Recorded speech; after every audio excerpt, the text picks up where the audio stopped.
வணக்கம் நண்பர்களே, 10 மணி செய்தி தொகுப்பிற்கு வரவேற்பது நான் நந்தா. தமிழ்நாட்டின் பல்வேறு பகுதிகளில் இன்று முதல் மழை பெய்ய வாய்ப்பிருப்பதாக சென்னை வானிலை ஆய்வு மையம் தெரிவித்துள்ளது. குறிப்பாக சில மாவட்டங்களுக்கு ரெட் அலர்ட்டும் விடுக்கப்பட்டுள்ளது.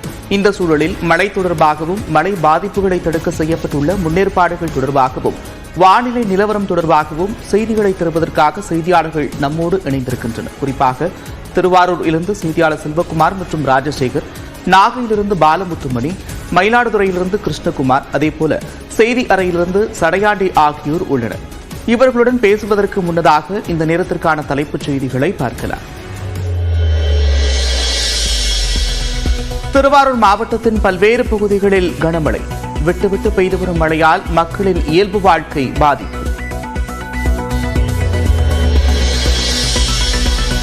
தஞ்சை மாவட்டம் முழுவதும் மிதமான மழை. அதே கனமழை எச்சரிக்கையால் வெறிச்சோடிய சாலைகள்.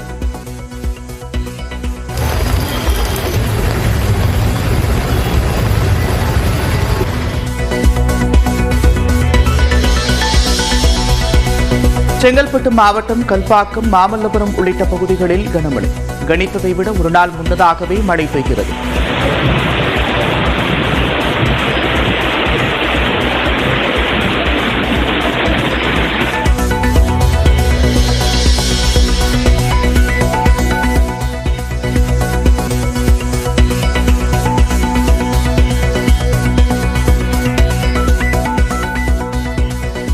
பனிமூட்டம் மற்றும் மேகமூட்டத்துடன் காணப்படும் சென்னை.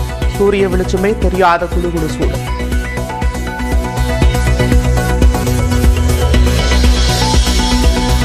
பத்து கிலோமீட்டர் வேகத்தில் நகர்ந்து வரும் காற்றழுத்த தாழ்வு மண்டலம். நாகைக்கு 630 கிலோமீட்டர் தூரத்திலும் சென்னைக்கு 830 கிலோமீட்டர் தொலைவிலும் உள்ளது.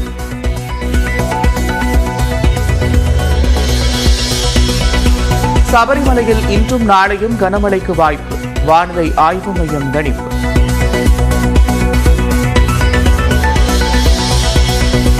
மானாமதுரை அருகே கால்வாய் உடைந்து வீடுகளுக்குள் புகுந்த நீர். குழந்தைகளுடன் கடும் அவதிக்கு ஆளான மக்கள். எங்கிருந்து வருது?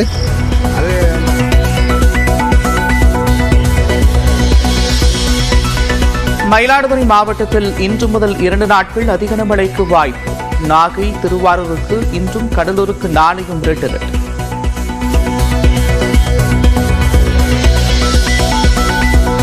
சென்னையில் நாளை முதல் 3 நாட்களுக்கு கனமழை பெய்ய வாய்ப்பு. செங்கல்பட்டில் இன்றும், காஞ்சிபுரத்தில் நாளையும் கனமழை தொடங்கும். பாதுகாக்கப்பட்ட வேளாண் மண்டலமாக அறிவித்த மத்திய அரசின் அனுமதி தேவையில்லை. தமிழ்நாடு அரசு சார்பில் எந்த முன்மொழிவும் வரவில்லை என்று மத்திய அரசு கூறிய நிலையில் வல்லுநர்கள் விளக்கம். தைப்பொங்கல் நாளில் நடக்கவிருந்த பட்டய கணக்காளர் தேர்வு மாற்றம்.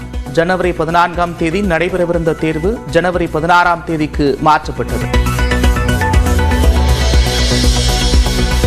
ஆவடி அருகே இந்து கல்லூரி ரயில் நிலையத்தில் போதையில் பயணிகளை தாக்கிய விவகாரம்.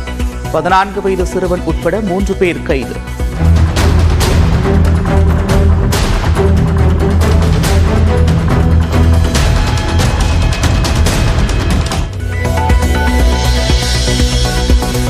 அமைச்சர் KA நேரு சென்னை அப்போலோ மருத்துவமனையில் அனுமதி. காய்ச்சல் காரணமாக சிகிச்சை.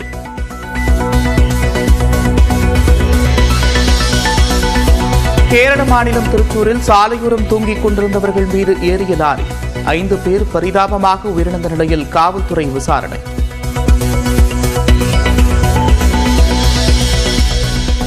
ரிசர்வ் வங்கி ஆளுநர் சக்திகாந்த தாஸ் மருத்துவமனையில் அனுமதி. திடீர் நெஞ்சுவலி ஏற்பட்டதால் சென்னை அப்போலோவில் சேர்க்கப்பட்டுள்ளார்.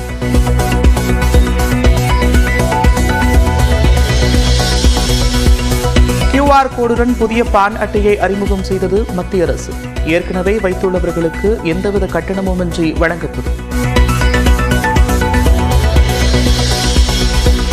மகாராஷ்டிராவில் புதிய முதலமைச்சராக தேவேந்திர பட்னாவிஸை அறிவிக்க பாஜக திட்டம். தற்போதைய முதலமைச்சர் ஏக்நாத் ஷிண்டே தொடர விருப்பம் தெரிவித்ததால் சிக்கல். IPL ஏலத்தில் 13 வயது பீகார் சிறுவனை 1 கோடிக்கு வாங்கிய ராஜஸ்தான் ராயல்ஸ். 17 வயது இடக்கை வேகப்பந்து வீச்சாளரை 2 கோடிக்கு போட்டி போட்டு வாங்கிய CSK.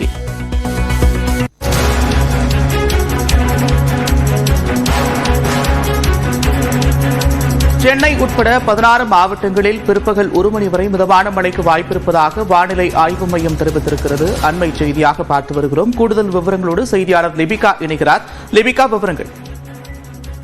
நந்தா, தமிழகத்தில் அடுத்த 3 மணி நேரத்திற்கு 16 மாவட்டங்களில் மழைக்கு வாய்ப்பிருப்பதாக சென்னை வானிலை ஆய்வு மையம் தகவல் தெரிவித்திருக்கின்றது.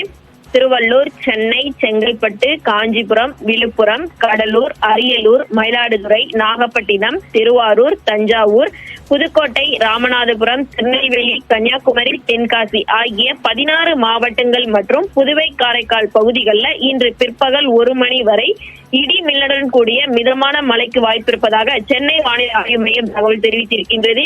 ஏற்கனவே டெல்டா பகுதிகளில் தொடர்ந்து அதிகாலை முதலே பல்வேறு பகுதிகளில் மழை பெய்து வரக்கூடிய நிலையிலும் தற்போது சென்னை, செங்கல்பட்டு, காஞ்சிபுரம் உள்ளிட்ட மாவட்டங்களுக்கும் அடுத்த 3 மணி நேரத்திற்கு மழைக்கான வாய்ப்பு இருப்பதாக வானிலை ஆய்வு மையம் தகவல் தெரிவித்திருக்கிறது. நந்தா, நன்றி லிபிகா, விரிவான விவரங்களுக்கு.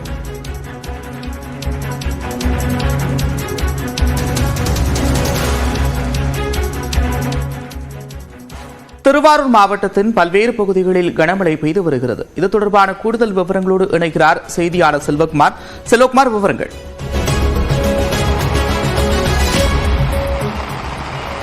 திருவாரூர் மாவட்டத்தை பொறுத்தமட்டில் ரெட் அலர்ட் விடுக்கப்பட்ட மாவட்டங்களில் ஒன்று. டெல்டா மாவட்டங்களில் திருவாரூர், மயிலாடுதுறை, நாகப்பட்டினம் ஆகிய 3 மாவட்டங்களுக்கு ரெட் அலர்ட். தஞ்சாவூரை பொறுத்தமட்டில் ஆரஞ்சு அலர்ட் விடுக்கப்பட்டிருக்கிறது.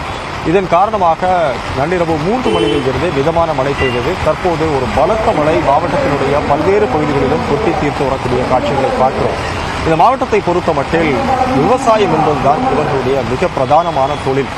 சம்பா சாகுபடி செய்து அறுவடைக்காக காத்திருக்கிறார்கள் விவசாயிகள். பொங்கல் பண்டிகைக்கு முன்னதாக அறுவடை செய்யலாம் என்று காத்திருந்த மக்கள், விவசாயிகள் பெரிதும் ஒரு கவலைப்படக்கூடிய சூழலாக இந்த மழை நீடித்துக் கொண்டிருக்கிறது. இன்னும் 2 நாட்களுக்கு இதே போன்ற மழை நீடித்தால் பயிர் முற்றிலுமாக மூழ்கிவிடும். இதனால் கடுமையான விவசாயிகள் பாதிக்கப்படுவார்கள் என்று அவர்கள் வேதனை மல்க தெரிவிக்கக்கூடிய காட்சிகளை பார்க்க முடிகிறது. இப்போ நாம் இருக்கக்கூடிய பகுதி திருவாரூர் பேருந்து நிலையம். பள்ளி கல்லூரிகளுக்கு விடுமுறை அளிக்கப்பட்டாலும் கூட மற்ற வேலைகளுக்கு செல்லக்கூடியவர்கள் மழையில் நனைந்தபடி குடைபிடித்து செல்வதுமாக இருந்து கொண்டிருக்கிறார்கள். மக்கள் நடமாட்டம் இல்லாமல் பெருமளவில் ஒரு வெறிச்சோடி காணப்படக்கூடிய ஒரு சூழல் தான் இருந்து கொண்டிருக்கிறது. அதே போல பக்கத்தில் இருக்கக்கூடிய நாகப்பட்டினம் மாவட்டத்தில் பெரும்பாலான இடங்களில் கனமழை பெய்து வருவதாக அங்கிருந்து வரக்கூடிய செய்திகள் தெரிவிக்கின்றன. இதனால் மக்கள் வீடுகளுக்குள்ளேயே முடங்கி இருக்கிறார்கள். மயிலாடுதுறையை பொறுத்தமட்டில் பரவலாக ஒரு மிதமான மழை இப்போது தொடர்ந்து கொண்டிருக்கிறது. இது கனமழையாக மாறுவதற்கான வாய்ப்பு இருப்பதாக தகவல் தெரிவிக்கப்பட்டிருக்கிறது. காரைக்காலை பொறுத்தமட்டில் கனமழை பெய்து கொண்டிருக்கிறது. இதன் காரணமாக அரக்கோணத்தில் இருந்து மீட்பு படையினர், தேசிய மீட்பு படையினர், பேரிடர் மீட்பு படையினர் அங்கு விரைந்திருக்கிறார்கள். எனவே மாவட்ட நிர்வாகத்தை பொறுத்தமட்டில் தாழ்வான பகுதிகளில் இருக்கக்கூடிய